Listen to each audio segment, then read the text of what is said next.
اس لیے کہ ان کی محبت ایمان ہے، ان کی محبت ایمان ہے۔ حسین کو آپ محض ایک امتی، ایک فرد کی حیثیت سے یا پھر حضور کے نواسے کی حیثیت سے نہ جانے، حسین کو جاننا ہے، امام حسین کے مقام و مرتبہ کو سمجھنا ہے تو خواجہ اجمیری سے پوچھو۔ حسین کے بارے میں کچھ کہنا ہے تو وہ کلمات ان الفاظ میں، ان اشعار میں خراج عقیدت پیش کرو جن اشعار و الفاظ میں، جن کلمات میں معین الدین عطائے رسول ہند الولی غریب نواز نے کہا۔ تو غریب نواز نے کیا کہا؟ دین است حسین، بادشاہ است حسین، دی پناہ است حسین، سرداد نداد دست در دست یزید، حقہ کے بنائے لا الہ است حسین۔ یعنی آخر میں کیا کہا؟ حقہ کے بنائے لا الہ است حسین۔ حقیقت یہ ہے کہ کلمہ توحید لا الہ الا اللہ محمد الرسول اللہ کی جو بنیاد ہے وہ امام حسین ہے۔ لہذا امام حسین کے ذکر سے، ان کی محبت سے، ان کے نام سے، ان کی محفلوں سے لوگوں کے دلوں کا ایمان، ان کا عقیدہ، ان کا اعتقاد، ان کا پوزیشن پتہ چلتا ہے۔ کچھ اللہ تبارک و تعالیٰ نے ایسی چیزیں بنا دی ہے یا کچھ باتیں ہمارے درمیان میں ایسی رائج ہے جس سے ہم ایزیلی کہہ سکتے ہیں کہ یہ کلمہ پڑھنے کے ساتھ ساتھ کس لیول کا ہے۔ ورنہ آپ دیکھیں کلمہ پڑھنے والے آپ کو بہت سے ملیں گے، مسجدوں میں جانے والے، نمازیں پڑھنے والے آپ کو بہت سے ملیں گے، لیکن ایمان والا کون ہے؟ حقیقت میں شرع و سنت، صراط مستقیم پر چلنے والا کون ہے؟ تو انہی میں سے ایک ہے محبت امام حسین، محبت اہل بیت اطہار، ذکر شہدائے کربلا۔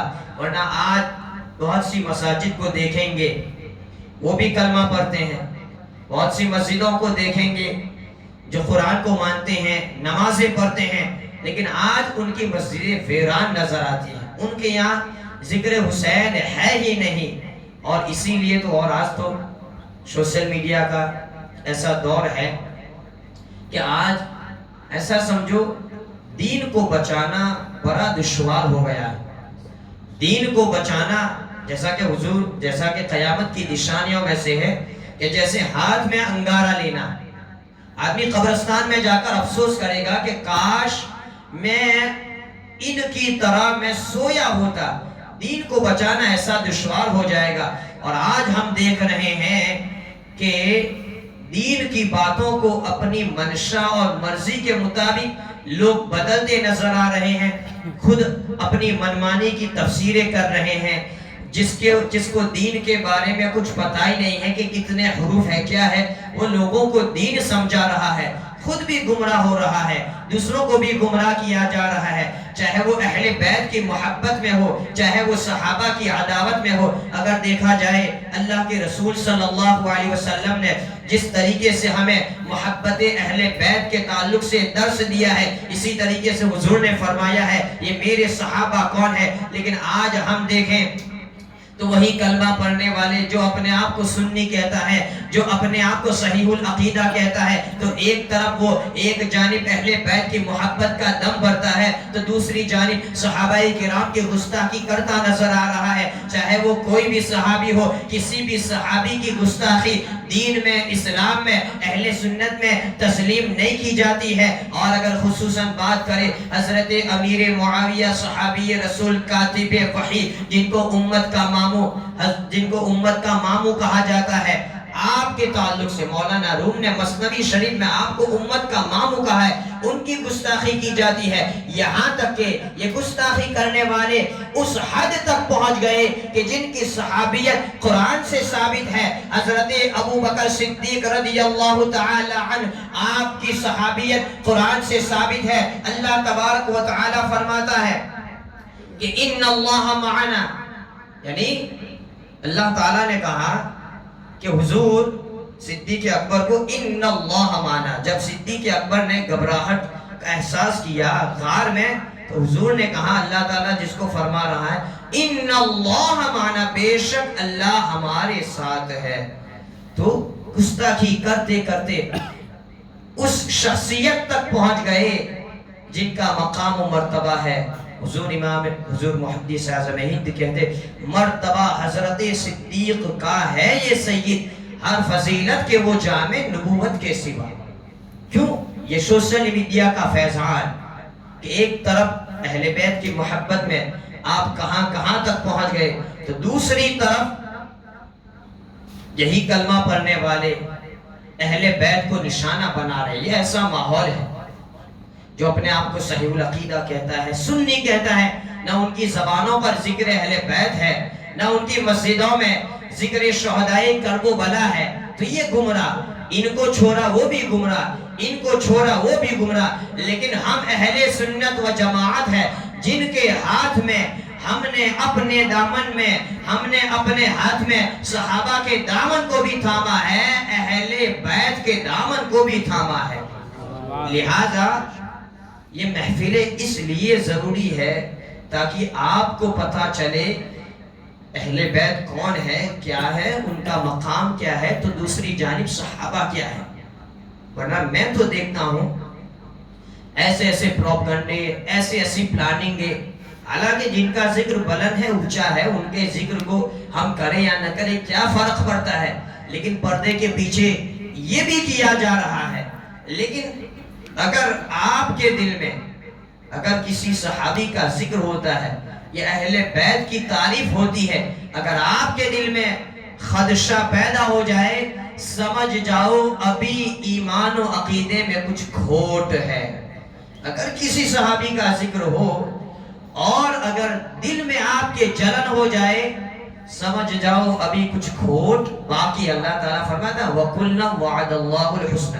اسی طریقے سے اگر بار بار اہل بیت کا ذکر ہو جائے اور آپ کو یہ خیال آئے کہ تو مولانا اہل بیت ہی کا ذکر کرتے رہتے ہیں، تو سمجھ جاؤ ابھی ایمان میں کھوٹ ہے. اللہ کے رسول صلی اللہ علیہ وسلم فرماتے انی ترکت فیکم الثقلین ان اخذتم به لن تضلوا کتاب اللہ و عطرتی اہل بیتی. یعنی میں دو چیزیں چھوڑتا ہوں، ان میں سے قرآن ہے اور دوسرے میرے اہل بیت ہے. تو اہل بیت کے دامن کو تھامنا یہ ہے ہمارے ایمان و عقیدے کو بچانا.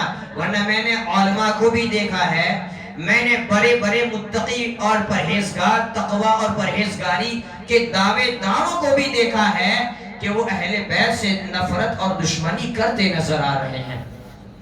صوفی سید تنویر اشرف صاحب قبلہ جبل پور میں ایام محرم کے عشرے اول کے دوران ان کے پاس کسی عالم نے، میں نام نہیں لوں گا، ایک پرچی بھجوائی اور جس میں انہوں نے لکھا تھا، آپ نے وہ پرچی کو پڑھا اور اس کو پھاڑ دیا اور کہا کہ یہ جو بندہ ہے وہ منہ دکھانے کے قابل نہیں رہے گا. حالانکہ ایک جید عالم جبل پور کے، میں نے دیکھا آپ نے کہا تھا کہ یہ منہ دکھانے کے قابل نہیں رہے گا. جب اس کا انتقال ہوا، صفوں کی صفیں شامل تھی لیکن کسی نے اس کا چہرہ نہیں دیکھا. اہل بیت کا گستاخ، کعبے میں مرے تو بھی اس کی بخشش نہیں ہے. تو اس نے یہ الزام لگایا تھا کہ آپ شیعہ ہو چکے تھے. مسکرا کر وہ کاغذ کا ٹکڑا پھاڑ کے بشارت دے دی یہ منہ دکھانے کے قابل نہیں رہے گا. اسی لیے ہم ذکر اہل بیت کرتے ہیں. یہ ضروری ہے، یہ کل بھی ضروری تھا، یہ آج بھی ضروری تھا، یہ ہمارے لیے بھی ضروری ہے، ہماری نئی نسلوں کے لیے بھی ضروری ہے.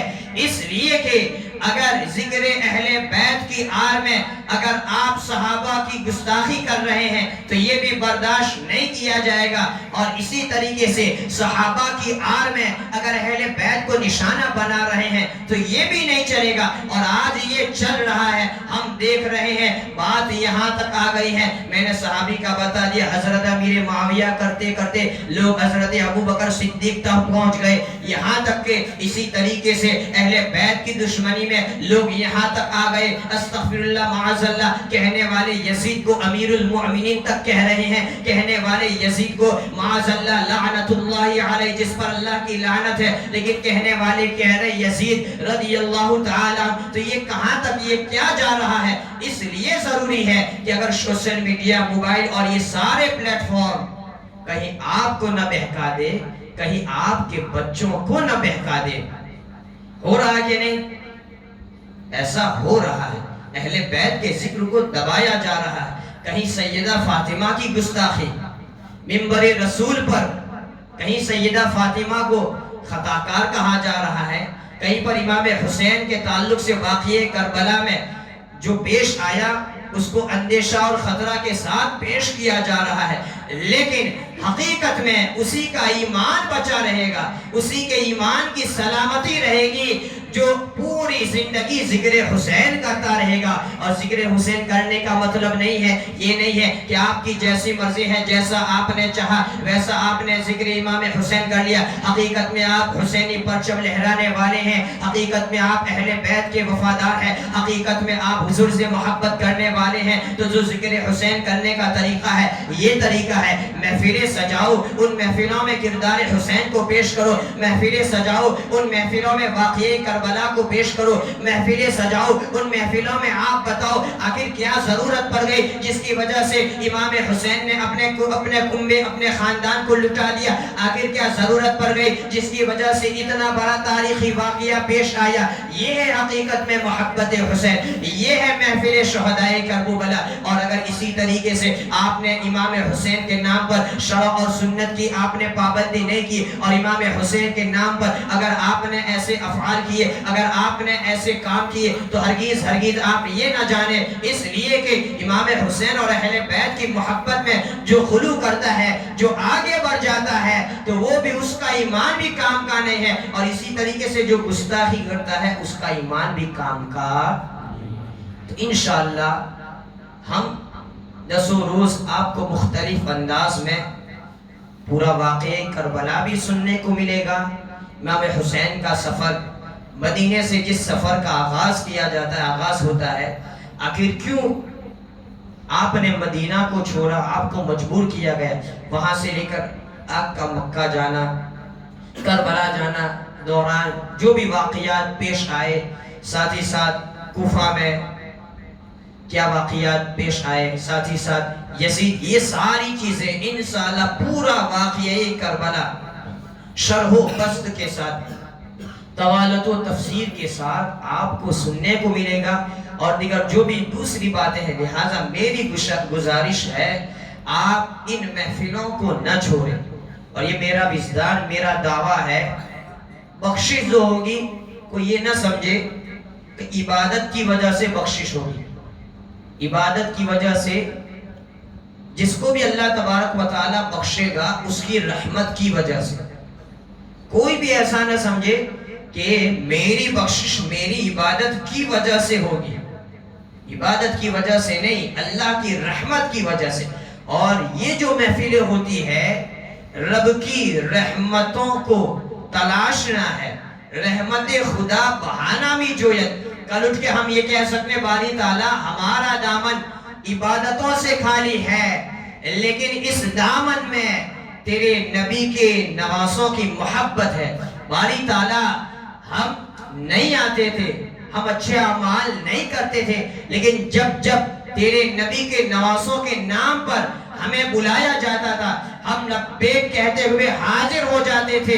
قربان جاؤ، یہی وہ محفلیں ہیں جو ہمیں بخشوائے گی، یہی وہ محفلیں ہیں جن میں آنے سے اللہ تبارک و تعالی بندوں سے درگزر فرماتا ہے، اس لیے کہ یہ دنیا کا قانون ہے۔ چاہے آپ کے پاس کتنا ہی ایجوکیشن ہو، چاہے کتنا بھی شکسر ہو، چاہے آپ پڑھے لکھے ہو، لیکن جو کام لاغوق سے ہوتا ہے، لاغوق کام آتی ہے کہ نہیں، تو یہ ساری لاغوق والی چیزیں، نسبت جو نسبت ملے گی وہ نسبت وہاں پر رنگ لائے گی، وہ نسبت وہاں پر کام آئے گی۔ یہاں تک کہ حضور محدث اعظم ہند تو فرماتے ہیں، کہتے ہیں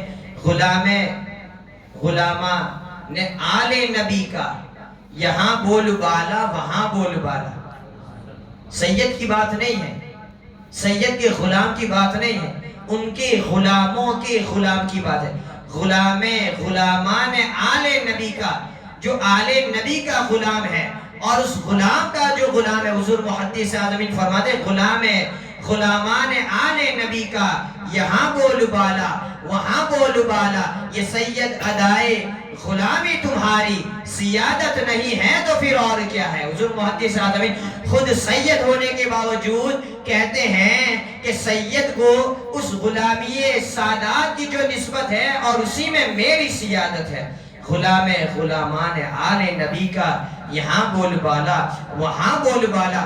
آپ جاؤ تاریخ کے واقعات کو دیکھ لیں، جنہوں نے اہل بیت کے ساتھ حسن سلوک کیا، جنہوں نے اہل بیت پر بظاہر احسان کیا، اللہ کے رسول صلی اللہ علیہ وسلم نے اس کا بدلہ اسی دنیا میں چکا دیا۔ آخرت میں تو جو ملے گا وہ ملے گا، لیکن دنیا میں اللہ کے رسول صلی اللہ علیہ وسلم نے ان کو بشارت دے دی۔ اہل بیت کے مقام کو جاننا ہے تو سرکار امام اہل سنت کی بارگاہ میں جاؤ، کیا یہ خوب شعر ہے؟ ایک ان پڑھ اور مجبور سید کا مقام۔ سید کسی عالم کی بات نہیں کر رہا ہوں، ایک ان پڑھ اور مجبور سید کا مقام دین و ملت کے مجدد احمد رضا سے پوچھ لیں۔ وقت کا مجدد، وقت کا محدث، وقت کا فقیہ، جو اپنے دور کے علماء کا رئیس، وہ جب ایک سید جاتا ہے تو اس سید کی خدمت میں اپنا امامہ، اپنی پاگری سب کچھ رکھ دیتا ہے۔ یہ وقت کا مجدد، ایک ان پڑھ اور مجبور سید کا مقام دین و ملت کے مجدد احمد رضا سے پوچھے۔ یعنی یہ میں نے استعارن کہا، یعنی اپنے علم، اپنے تقوی اور جو بھی ہے سب کچھ آپ اس کو اتار کر ان کی خدمت میں رکھ دیتے ہیں۔ اسی لیے تو حضور محدث اعظم ہند نے ایک بار امام اہل سنت کو پوچھا کہ حضور اتنا سارا علم، یہ ساری برکتیں کہاں سے آئی؟ سرکار اعلیٰ حضرت نے یہ نہیں کہا میں نے یہ کتابیں پڑھی، وہ پڑھ ڈالا، میں نے اس کا مطالعہ کر دیا، یہ کتابیں لکھ ڈالی حدیثوں کی۔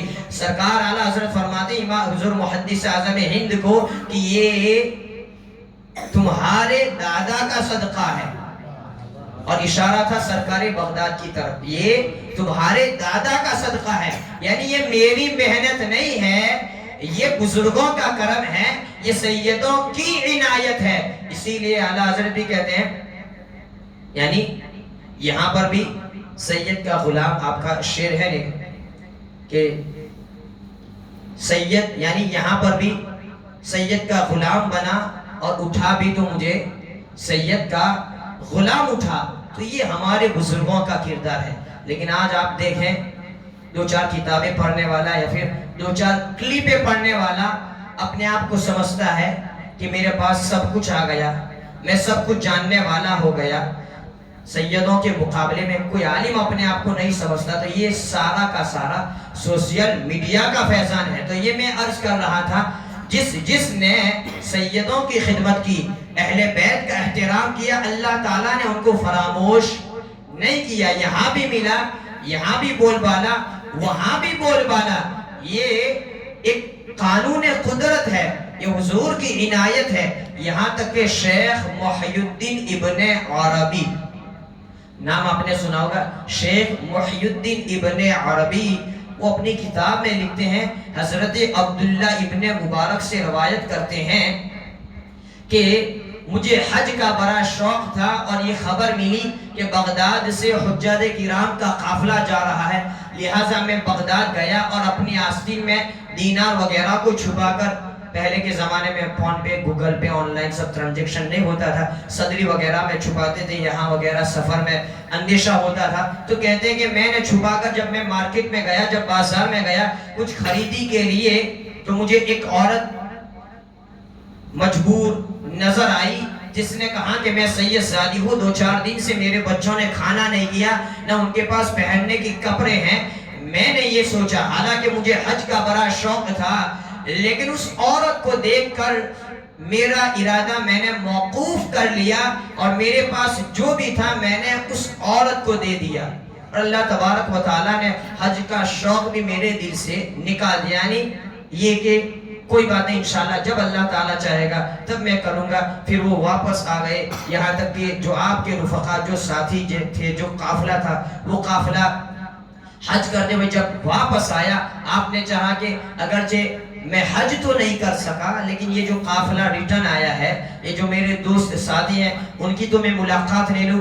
جب آپ ملاقات کے لیے جاتے ہیں، ایک کو ملتے ہیں، دوسرے کو، تیسرے کو، جس کو بھی ملتے ہیں آپ حج کی مبارکبادی پیش کرتے ہیں وغیرہ وغیرہ، تو وہ سامنے سے کہتا ہے کہ اللہ تبارک و تعالیٰ تمہارے حج کو بھی قبول فرما لے۔ اسی طریقے سے جن جن قافلے میں جو بھی تھے، جن کو بھی آپ ملے، سبھی نے یہ جواب دیا کہ اللہ تعالیٰ تمہارے حج کو بھی قبول فرمائے۔ حالانکہ وہ اسی شک اور اسی کنفیوژن کے ساتھ واپس آئے اور سو گئے کہ میں تو حج کے لیے گیا ہی نہیں ہوں، اور یہ لوگ میرے حج کی مقبولیت کی دعائیں دے رہے ہیں۔ اسی خواب، اسی شب اللہ کے رسول صلی اللہ علیہ وسلم تشریف لاتے ہیں اور کہتے ہیں کہ فکر مند نہ ہو، تو نے میری بیٹی کے ساتھ احسان کیا، حسن سلوک کیا، اللہ تبارک و تعالیٰ نے تیری شکل کا ایک فرشتہ پیدا فرمایا۔ اب ہر سال اللہ تبارک و تعالیٰ نے تیری شکل کا ایک فرشتہ پیدا فرمایا ہے، ہر سال تیرے طرف سے وہ فرشتہ حج کرتا رہے گا اور اس کا ثواب تجھے ملے گا۔ اس لیے تیرے جتنے بھی ساتھی تھے، سب نے وہ فرشتہ جو تیری شکل کا اللہ تعالیٰ نے بنایا ہے وہاں پر دیکھا، اور اسی فرشتے کو دیکھ کر یہ تمہیں مبارکبادی اور بشارت دے رہے ہیں۔ یہ ہے سیدوں کے ساتھ حسن سلوک۔ تو یہ محفلیں ایسی ہی ہیں، اور اسی میں ہمارے ایمان کو تازہ کرنا ہے، ہمارے ایمان کی بیٹری چارج اسی سے ہوتی ہے، ورنہ کلمہ پڑھنے والے سنیت کے دعوے دار آپ کو جگہ جگہ ٹھہر ٹھہر مل جائیں گے، کوئی کمی نہیں ہے۔ اسی طریقے سے بہت سے لوگ ذکر حسین کو دبانا بھی چاہتے ہیں، وہ اصلاح کے طریقے پر ایسی چیزیں جو شریعت میں جو چیزیں ناپسند ہیں، جو ممنوع ہے، وہ کوئی کر بھی نہیں سکتا اور اس کو کیا بھی نہیں جا سکتا، لیکن جو جائز طریقے سے جو کام ہوتا ہے اس کو کریں گے تو کوئی عالم آپ کو روک نہیں سکتا ہے۔ لوگ اپنے اپنے انداز میں امام حسین کی بارگاہ میں خراج عقیدت پیش کرتے ہیں اور قیامت تک پیش کرتے رہیں گے، اور اللہ تبارک و تعالی ان کی برکتیں ضرور ضرور اس دنیا میں ان کو عطا فرماتا ہے اور آخرت میں بھی ملنے والی ہے۔ تو پھر سے میں آپ سے گزارش کرتا ہوں، ان محفلوں کو ضرور ضرور آپ اٹینڈ کریں، انشاءاللہ العزیز آپ کو اس طریقے سے واقعی کربلا اور اس کے ساتھ دوسری مفید باتیں سننے کو ملے گی، جس سے آپ کا ایمان تر و تازہ ہو جائے گا، اور انشاءاللہ ان کے ذکر کی برکت سے اللہ تبارک و تعالی آپ کو گمراہیت سے دور رکھے گا، آپ کے حفاظت فرمائے گا۔ وآخر دعوانا الحمدللہ رب العالمین۔